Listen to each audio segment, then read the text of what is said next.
Peace. What's up, everybody? There's a couple of things I want to read for you tonight that I hope you find interesting. It's fascinating to me. Now, first off, if you let your enemy define your reality, you will always find yourself coming up short. Because your enemy, as I define it, is anyone or anything that doesn't want to see you reach your full potential and actively goes out of their way to stop you from reaching that potential. Side note, there was a point in time in American history where it was illegal for black people to read. Why? Because knowledge is put in books and hidden from you because they don't want you to find out the truth about yourself. All right, so this first thing I'm about to read is from the book of the Slippiest, coming from the Nag Mighty Scriptures. And I'll tell you what that is in a second. But it says, "Do you not know, Slippiest, that Egypt is the image of heaven? Moreover, it is in the dwelling place of heaven and all the forces that are in heaven." It is the dwelling place of heaven and all the forces that are in heaven. If it is proper for us to speak the truth, our land is the temple of the world. But you should know that a time will come when Egyptians will seem to have served the divinity in vain, and all their activity and their religion will be despised. For all divinity will leave Egypt and flee upward to heaven, and Egypt will be whittled. It will be abandoned by the gods, for foreigners will come into Egypt and they will rule it. A Slippiest, Nag Mighty Library. Now, the Nag Mighty Library are these scriptures that they found, I guess it was at the foot of the cliff along the Nile River near the city of Nag Mighty. All right, so that saying came out of this book right here, or these scriptures, a collection of all of them. These are things that aren't in the Bible, but are older than Christianity. So let me just read quickly the back of this.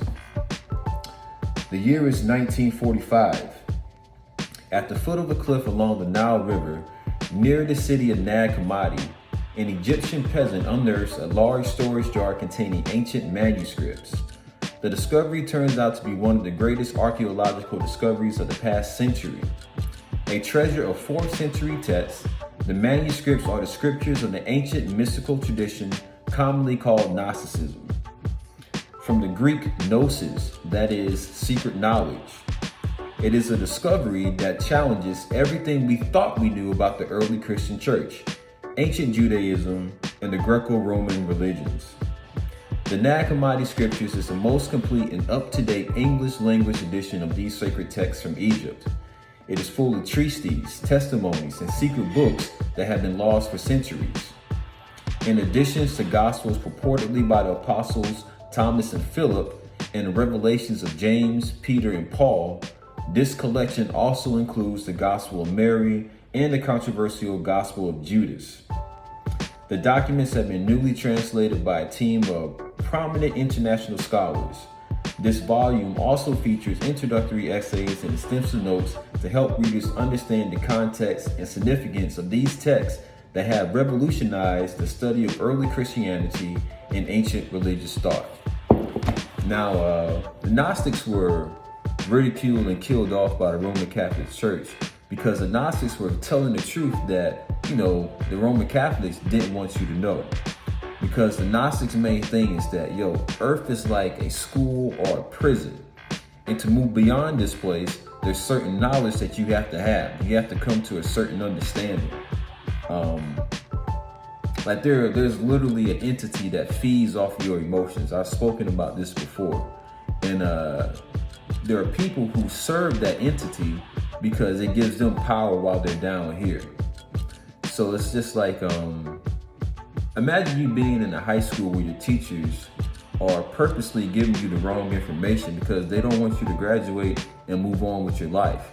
They want you to stay in high school forever when there are better things out there. There's a bunch of different colleges and universities you can go to. There are trade schools. There are just more experiences that you can have. Gnosticism teaches about reincarnation, which in the Gnostic view is reincarceration because you're coming back to prison.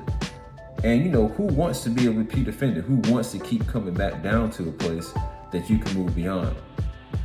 And another thing that's interesting that I've been finding out is how we think of Egypt as being over there in Africa, when in fact, I'm finding a lot of information that says America is the true old world, or Egypt was over here first, and the colony was sent over to Africa to build. The oldest pyramids in the world are located in the Americas, North and South America. The most pyramids in the world are located down here in the Americas. That's fascinating. They don't want you to know that. They just don't want you to know just how special you are.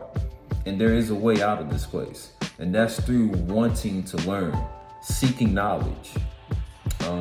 Something else I want to read from you. This is from the book of Thomas. This is also out of the Nag Mighty scriptures. The intelligent person is perfect in all wisdom, but to the fool, good and evil are the same. The wise person will be nourished by truth and will be like a tree growing by the stream of water.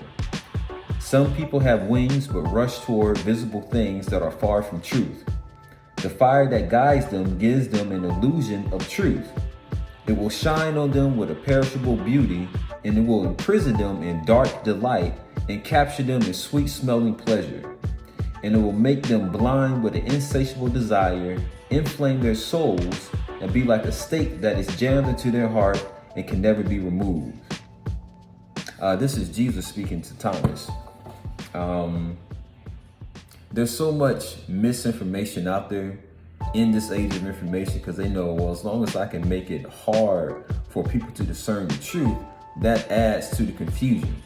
You have to search for this stuff for yourself. Like, I don't want you to just believe it. Go out and read it for yourself. I guess I should have told y'all who this was by. America is the true old world. Mew discovered. By Amhotep Chavez Bey. I found this on Amazon. Still on it. You can go out and get it and read it for yourself. There's a volume 1 and there's a volume 2. I didn't see the other ones on there. Also, the Nag Mighty scriptures, you can go out and find that for yourself as well. And it's just full of these things that are, these sayings and these teachings that just make so much sense to me. Another thing that Jesus said to Thomas: whatever is subject to change will perish and be lost, and henceforth has no hope of life, because this body is an animal body. Just as an animal body perishes, these model forms will also perish.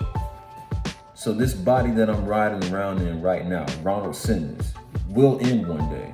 That's guaranteed. Now, the soul that inhabits this body, or that's controlling this body, is guaranteed, to keep going. That will never end. So you have a soul, or you are a soul, and you have a body.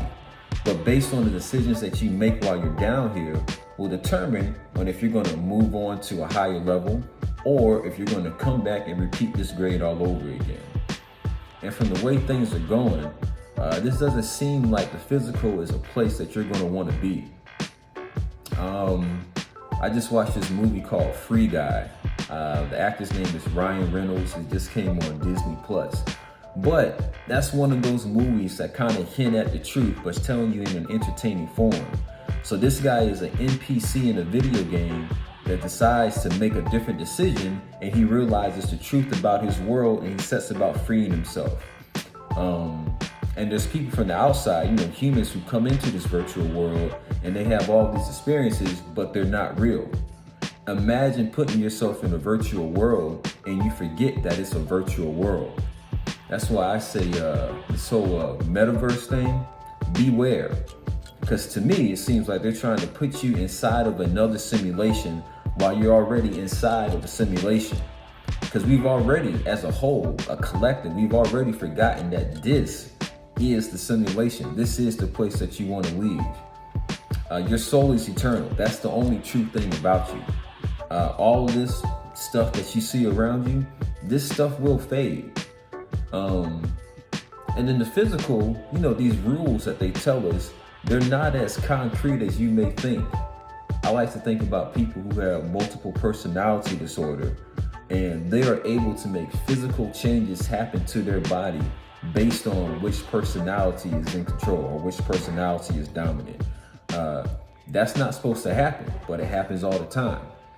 And what's sad is that, most of these people, they unlock these abilities based on some kind of traumatic event that happened to them. Now, if you want to see a movie that speaks on this, you can watch, what's this shit called? It's in the Unbreakable series. It's Unbreakable. Mr. Glass is the last one. What is the one in the middle? I can't think of Split, because it's about split personalities. So watch Split. They're talking about some truths in that movie. And spoiler alert, if you've seen it or not, but he was really bending metal bars because he believed that he was this creature called the Beast, and they gave him all these different abilities. Now, if you want a realistic or a real account of that, there's also a book called The Many Minds of Billy Milligan. And this is about the first guy who got off on a crime because he was able to prove that he didn't do it. It was his split personality. It was somebody else who did it. Yeah, my body did it, but it wasn't me. Now this guy, I think he had like 20 some odd people living inside of his body. And that's because he was molested as a child. So he created these different personalities to help him deal with that trauma. He would lose time when he was in high school. Like he'll, be someplace and not remember what I did for like the past 4 or 5 hours because it was one of his other personalities that was living his life. He thought he was going crazy, so he decided to kill himself. He went up on the roof, went to jump off, but one of the other personalities stopped him and put the main personalities to sleep for like the next 15 years. So then his split personalities were out living his life. And I just think that's so fascinating. For example, like I wear glasses, right? If I had a split personality, there could be another version of me who didn't even need glasses. His eyesight is perfect. There's cases of people who have multiple personalities where one of them is on insulin because they have diabetes, the others aren't. And these are physical chemical changes happening in your body based on your mind and what you believe to be true. So if you're letting your enemy control your reality and control the narrative of what's possible and impossible, they're controlling your body. They're controlling what you think is possible. And really, there are no limits. And we're really starting to see that. Like they want to put you into a virtual world and make it seem like, oh, it's about to be like Ready Player One. You can do anything and everything that you want, and it's going to be so amazing. But what if you can do that now? You just have to train your mind or convince yourself of it. And that's the hard part because we have a collective consciousness. It's these things that we all hold to be true together. Excuse me. And a lot of that can be based on a lie. And it is based on lies, based off the history that we told us, that was told to us. Like imagine that, like the true old world is here in the Americas. Because just looking at the climate of the culture now, there's this real big push to make us think, all black people that are in America, that we all come from Africa, when there are historical accounts that talk about how we've been here for thousands of years. Like this is our homeland too. Not to offend anybody, but the first people all over the planet look like me, or darker, or with these black African features. The first people in all the places of the world were us. So it's not a stretch to think that we were here in the Americas first. There's so much about history that we've been told that's a lie. And you get to really see just how powerful that is when you can control the historical narrative. Because then you're controlling people's perception of reality. So my advice, go out and research or go within and ask yourself what is true. And then, we'll be on to something bigger and better. Peace.